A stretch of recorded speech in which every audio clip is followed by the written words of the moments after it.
I'm going to start way back. Okay. I was born in Illinois, in Gridley, in 1930.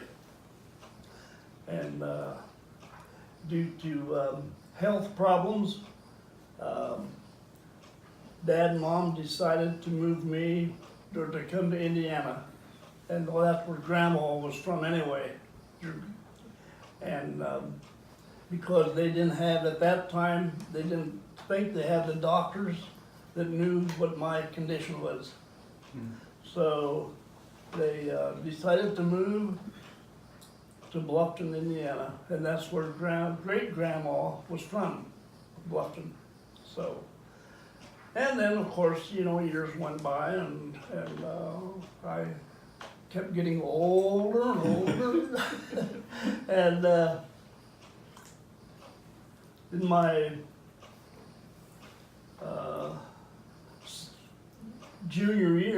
senior year, I had my car accident, which about put me away. What happened with the car accident? That I was coming home on a Sunday afternoon to do the chores. We were farming at that time, and I was a little late. And I might have been speeding just a little bit.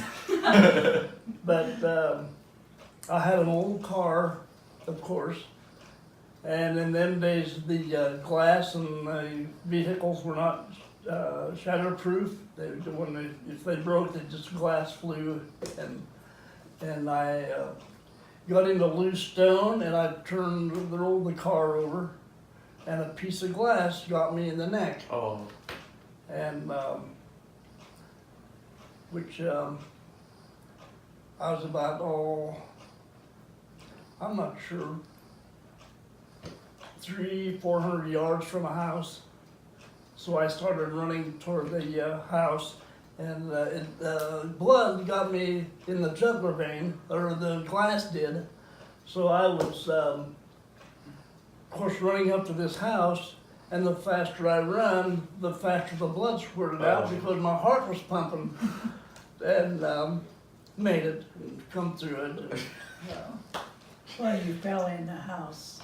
And what? You knocked and you fell in. Yeah. And they thought he was gone. They were from church, Bill Pfister, and the last I seen, he was standing in the hallway, and then I passed out. So they called they didn't have EMS in them days. Oh, they did? No, they came out and got me in the hearse. And, trying to save money. Yeah, they really did. They just got me back to the doctor. And 29 days I was in the hospital. And I had one time, I thought I had the number, I think I had 110 shots and 20 some pints of blood during that time. And the good Lord see me through. Yeah. And Well, what happened, you tell him how he seen you through. They tied it off. But had they tied it off earlier?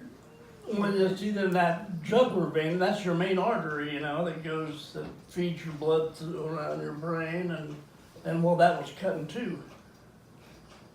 So they would pack that with gauze and sew it up, and after about a day it kept building up. It was still leaking, and it would just bust that thing open, and so they'd come back in, they would repack it and sew it up, and that went on for a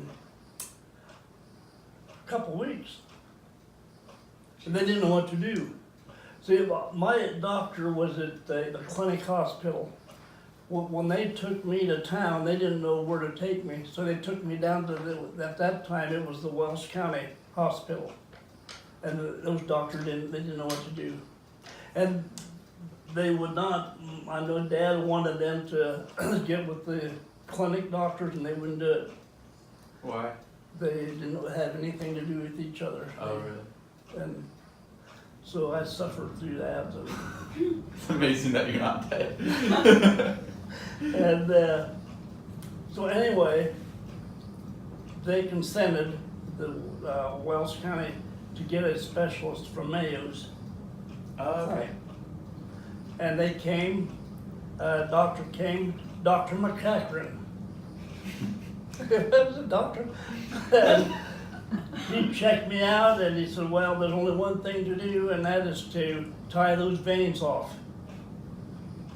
So he said, I'll come back in the morning and we'll do it. And I don't know how this happened for sure, but before he was out of town, this thing bursted open again. And they got a hold of him somehow. They got a hold of him and he came back, and that night they tied that vein off. So, But had they tied it off earlier, it wouldn't have worked, right? yeah. And then the doctor said there's a good chance he'll be paralyzed when we do this. So it's really a miracle. Yeah. Yeah. And then after that, Dad, you didn't have the blood issue anymore, did you? No, That and was see, I was those days they called it a hemophiliac. You ever hear of that, Kayla? Hemophiliac? And I don't know if they still call it that or not. It's a bleeder, you know, you bleed. Yeah, And after that was all over with, I was no bleeder. Wow. And I told our doctor at the clinic that, I forget his name, he was the blood doctor. He says, no way, he says, once a bleeder, always a bleeder. I said, not me. Yep, couldn't talk about it. Man, I can't believe it, with a hemophiliac with a cut jugular, and he ran 200 yards before getting there. That's amazing. It all worked out. Well, and anyway, of course, I had come out of that. Then I was in my teens and not just one of the more. Yeah. So I definitely want to talk about those later, because I think that those are some of the best stories. But did you have any siblings? Anyone? Siblings? Brothers and sisters? You have brothers. Yes, you did. Brothers, Dad. Truman? You had your he's asking about your brothers. You had brothers? I had 3 brothers. You don't want to acknowledge them? Yeah, they was probably a little better than me. But see, my brother True, he repented when he was 16. Bob was 18. Dick was 16. And I was 21. And I was kind of the rebel of the family. I have to admit it. But that too had come through. Done a lot of things I shouldn't have. Yeah. Okay, so let's see. Grandma, can we hear about your beginning as well? Well, I was a family, we ended up with a family of 5, but I was born at home, and my mom had 8 other children that died. Wow. She had this blood RH factor. factor, Okay. and they didn't know what to do with that. So she buried a couple in the garden. She has, I think, 7 out at the cemetery. I'm going out to the cemetery next Saturday. And she had, I ended up being, it's Herman and Carl and myself, Dorothy first. And Dorothy is the one that pretty much raised me. And then it's Charles. And I was never Mom's favorite. I was just one of these kids that was under her feet, I think, too much. But Dorothy would do anything for me. So that's the way life was. And we lived in a country home. In fact, the home place is still, Lance Victor's moved there. And we lived in humble places. We did not have toilet, bathrooms. We had a telephone, but we didn't have any bathrooms. And I was spoiled that way too, because in the winter, we had a potty and Dorothy would go out and empty it. So she was just a peach of a person. And anyway, we lived out there and we milked cows and we had a stove. You had to bank it at night, and then Mom would get up in the morning and she'd start the fire and get it going before she called us downstairs. And down the road, she was a horse. And I was raised, I went to school, I walked through the fields to save mileage. How far was it? It had been over a mile had I not gone through the fields. and in the winter, Herman and Carl would kind of block the way for me as I'd walk. And one day, it was really bad. And Dad said, "You can't walk over there, Janie." He called me Janie a lot. And so I stayed home from school that day. And then Dad took me a couple of days. And I was always his pet. It was uphill both ways. Going across the fences and all, it wasn't fun. But I made out fine. And What was school like? Meyer School, we were two people. 2 people? Myron and I, Myron Hackenjost and I were in the same class. And when I went to school, I talked nothing but German. And then my dad said, "You're going to have to talk English because they're not going to want you in school." And I stuttered so bad. I went from German to English, but I could not talk plain. I could not pronounce SH, CH. Those names just didn't come. And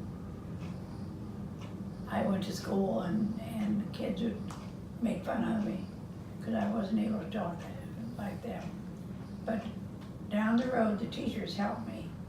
And I turned around and I was probably in 3rd or 4th grade before I could talk good English. And I never did get really good at it. I still make mistakes. Oh. So your first language is German? Yes. I had no idea. Swiss. They Was yours, call us. Dad? Did you speak a different when you were little? No. Always English? The only time my dad and mom talks German is when they didn't want us boys to know something. I remember a lot of times around the table they would be talking German and we had no idea what they talked about. So that was part of life. And we lived in a long lane. And on Sunday afternoon, you just sit, look out the window hoping somebody would pull in. And we had several people pull in and steal gas. And Bob Baxter was one of them. And one Sunday, Carl and Herman stayed home. And when he pulled in to get gas, they called out to him and said, "Hello."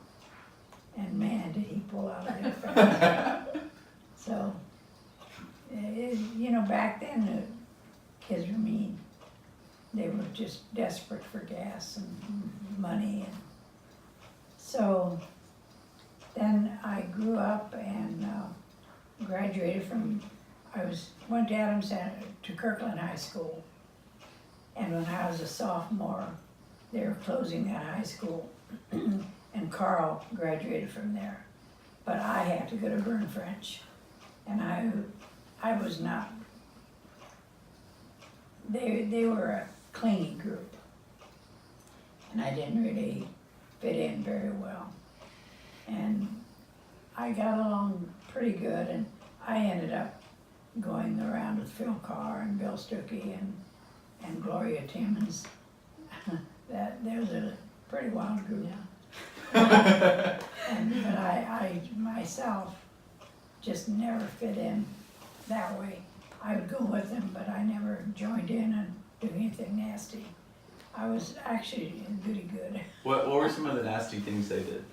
Oh, they would turn corn stalks upside down, Why do people mess with the crops? I don't understand.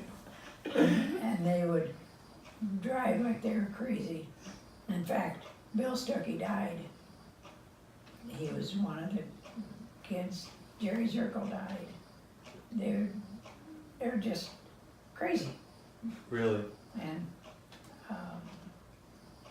it's sad. It was really sad, but and then I graduated from high school. I gave the principal a terribly rough time because it was Byrne High School, and I went in and said, "This is not Byrne High School; it's Byrne French High School." And Because you're in the French township? Or? yeah, that's when it's called Byrne French. And they, of course, didn't like that. But I ended up in a cappella, I ended up in ping pong, and I was a pro in ping pong. So that too ended, and when I graduated, Mrs. Hershey actually called me in and offered me a job at Dunbar Furniture. And I went home and talked to Dad, and Dad said, "Janie, you need to do that." And I paid him $30 a week for gas, but he gave me his car all the time. I drove the car, and again, I don't know how we done that, but Dad had tractors and trucks and stuff. And I worked there, and down the road, we ended up getting married. Yeah. Wait, real quick. I have one more question about early childhood. Did you ever go on vacation anywhere? And if you did, how would you figure out where to go? One trip, Dad took Dorothy and I and Charles, and we went to the caves, Mammoth Cave, Kentucky, Oh, okay. and had a beautiful time. Mom didn't want anything to do with it. She stayed home and milked and done all the work. And that's the one vacation I remember. But you know, we'd go to Veracruz for ice cream every other Friday night. Mm-hmm. And he had big ice cream cones. Steiner's had bigger than Hedges. So, so we done that. And we did not suffer. We had food all the time. And, well, we milked, and we had cattle we could butcher. And it was actually a good life. But my mom, again, she would make butter, and she would bake bread, and she'd peddle it to make money. Really? Yeah. We didn't realize how hard up we were. And see, Dad had just bought a farm, and it was a real struggle to make it, but he came out of it, and when times got good again, he ended up helping a lot of people. So that's our life. Now I'll let Claire go with the wedding Did plans. you go on? Well, you know, she talked about hard times. In the 30s, it was hard Right. time, the depression time. But you know what? I don't think I ever remember going hungry. Mom always, well, we'd have a big truck patch, big garden. And So do we. you got enough food out of that, you know, to can We had to make most of the food yourself. But yeah, and we never, I never ever remember going hungry, and things were tough, and they were,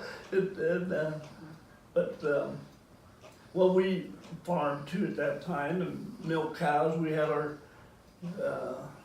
plenty to eat, chickens, you know. If we got hungry, we go kill a chicken, and we ate. And, yeah. Mom was a good cook too. Yeah, so, yeah, then we, getting up then finally, we both changed our ways of living. Well, I had more to do than she did. Yeah. Can we hear about some of the wild oats that you made and planted? I don't want to get all that on tape. Okay, then maybe just like one story. Which one do you want to hear? What's a good one? Go. Go ahead, Dad. You got a bunch What? of them. Well, you got, huh? He said, go ahead. You got a bunch I of just them. Well- want to hear what people did back then. Ruckus raising. You know, you're just like young people are, you know. Out Tell there. him the one that the judge came out. Oh my. One night there was 6 of us. We were out drinking, you know, and we was just out in well, 4 of us got out of the car and we were just standing right out on the road and drinking, and we was yelling and hooping it up. Wasn't doing any damage Just or on the road. nothing. Yeah. Just, and the judge, the Bluffton judge, just lived a quarter of a mile from where we was hollering around, and so he came up, him and they was having company, in fact, and him and another guy came up and had us guys lined up, and we were just we sobered up pretty quick. And he says, had us lined up, and Dwight Troxel was here, and I was beside him, and I think Vic Gerber. He said to Dwight Troxel, "What's your name?"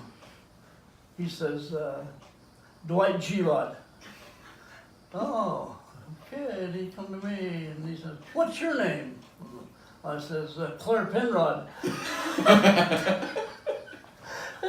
had to rhyme it with And G-Rod. then he knew Vic Gerber. He says, "Vic, does your dad know where you're at?" What you know? Boy, I tell you what, today they'd have had us in a jug.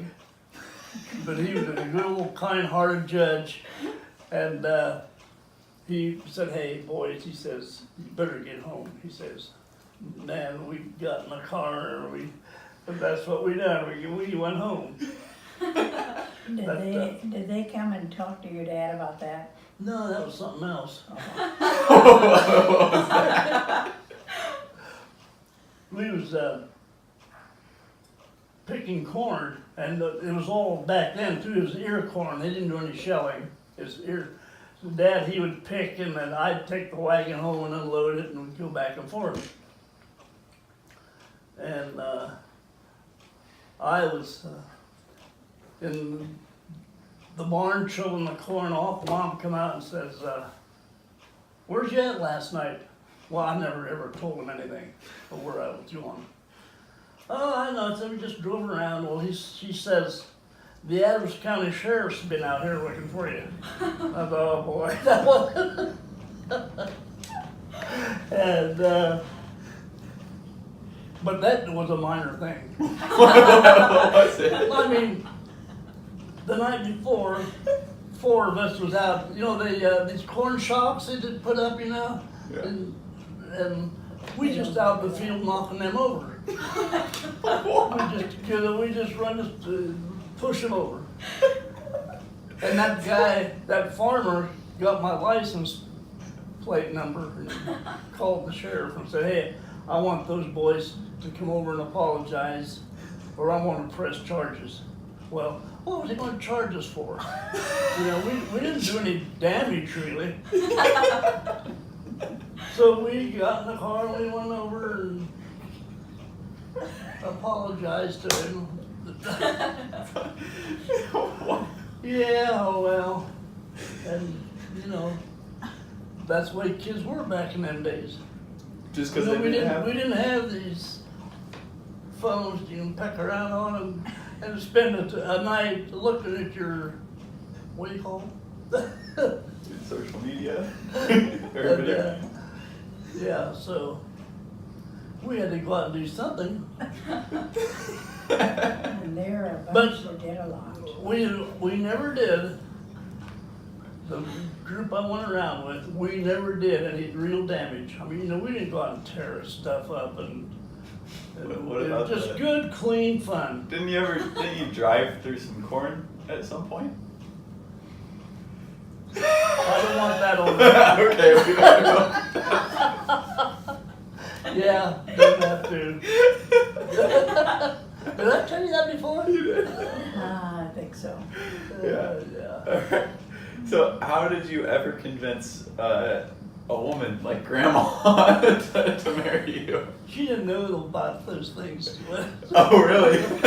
Oh, I did too. I offered to drive you home from Wilshire. And he was just drunk enough that he. You never drove me home. No, you wouldn't allow it. Yeah, well, What are you Anyway, doing there, Mom? driving some of the girls that were drinking, and I I wasn't that bad, really. Maybe a little happy. when he was that way, he was pretty stubborn. Oh, and anyway, then Wilshire, we had to go. You had to be. We could buy beer at Wilshire if he's 18 years old. You couldn't buy it here in Bluffton, That's Ohio. and so that's why we go to Wilshire. Usually on Sunday nights, we go over there, have a couple of drinks, never done anything wrong. Yeah. Yeah. Could you guys tell? Oh, go ahead. I was promised a car if I didn't drink Or smoke. or smoke at 21, and I never did. And I never got a car. Yeah. They cheated you. And Dad just never even thought about me. In You his never mind, asked him, huh? huh? You never asked him about it. No. He made that deal with with the Yeah. boys. Charles got a car. Yeah, she kinda got the short end of things. A little bit, because somehow Dad always thought he was taking care of his boys and someone else would take care of me when I married him. Yeah. Didn't quite happen. Then,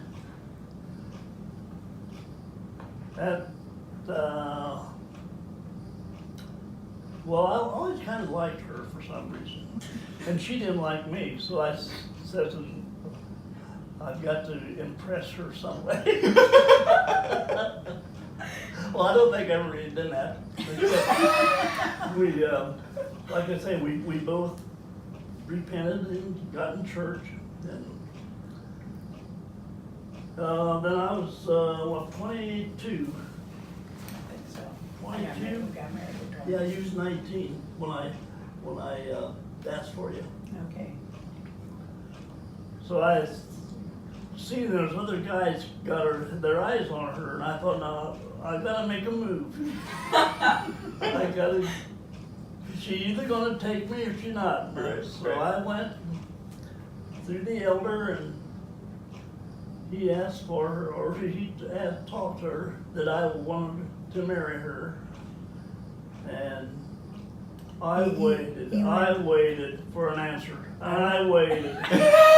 I waited 6 weeks. 6 weeks, and I was just about to call it off. Were you really? Well, not quite. So if I just wasn't really in a hurry to get married. Right. I just had gotten out of school and I was working at Dunbar's and I enjoyed my job and yeah. And then we, of course, got married, but I went to work at Burn Furniture. No, No, you were at Franklin. yeah, I was at Frank Electric. Loved it. I got laid off twice. But they called me back, you know, after the first time. And the third time they called me back, and I thought, well, no use to keep going through this, you know. But if I'd have went back, I would have, they didn't kept me because they didn't have any more layoffs. Business was picking up. So there I was struggling, trying to find jobs, and I had several different jobs, but the one when I went to Burn, upholstering, I upholstered chairs, and 90 cents an hour, 36 hours a week is what I got. Jeez. And that was about normal pay for people back then. 90 cents an hour. What could you buy with 90 cents back then? Well, then, of course, she was working. She went to work. No, I went to work desperately. And, yeah, we got struggled through it. And of course, then the first thing, guess what happened? Huh. Renee come along. Okay, wait. Before we get there, I want to go back because could you describe what the wedding was like at the church? Because I think that there's some stories there as well. Yeah. The wedding, well, you know, our church had the aisles on both sides. Well, the men went down one side, the women went down the other side.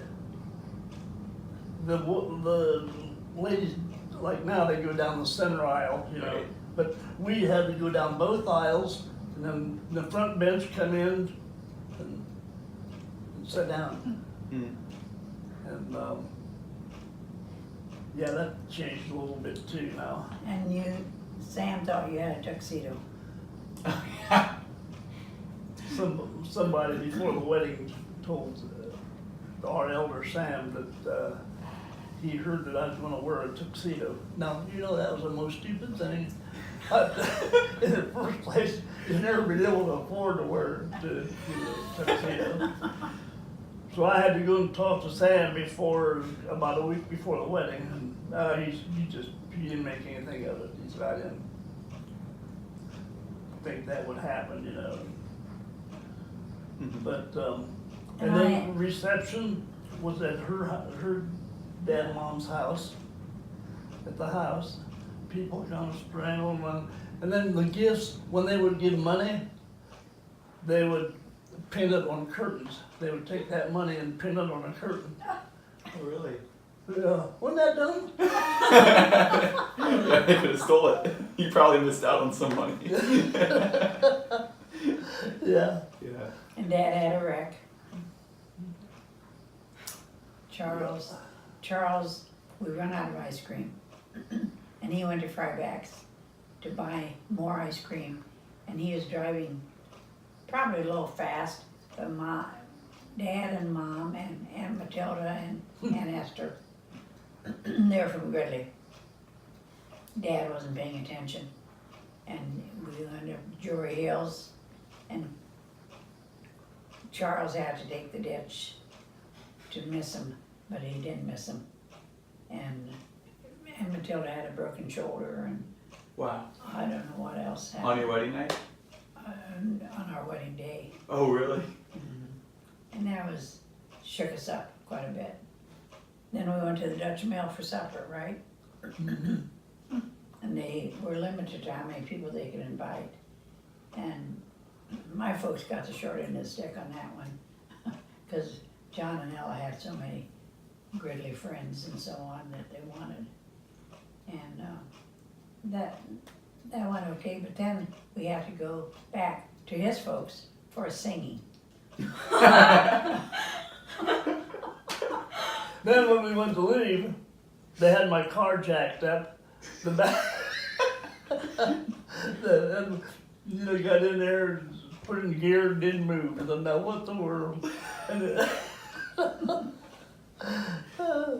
So they got us, They followed us to Ossian, honking the horns and And where did you guys go?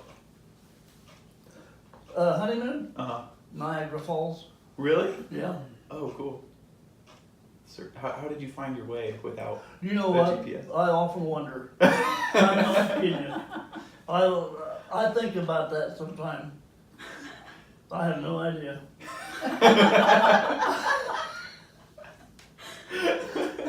it was a stressful honeymoon. Really? It was, A stressful honeymoon. no.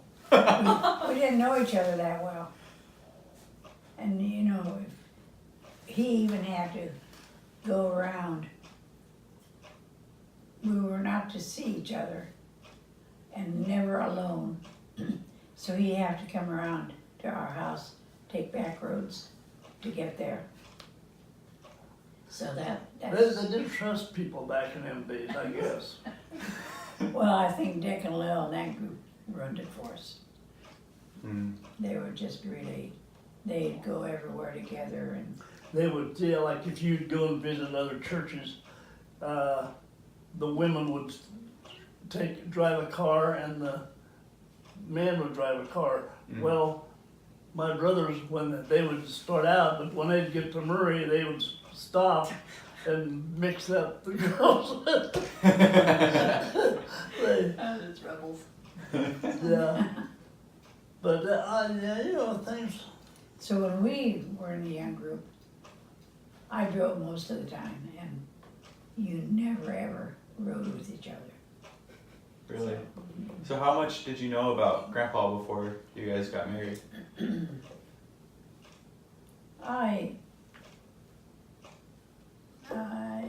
I don't know.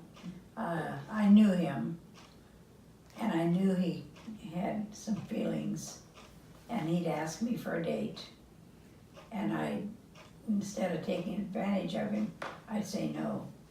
So he immediately kept me in suspense. Yeah. So he immediately asked, like Lillian Bumgarner, and she's a pretty girl.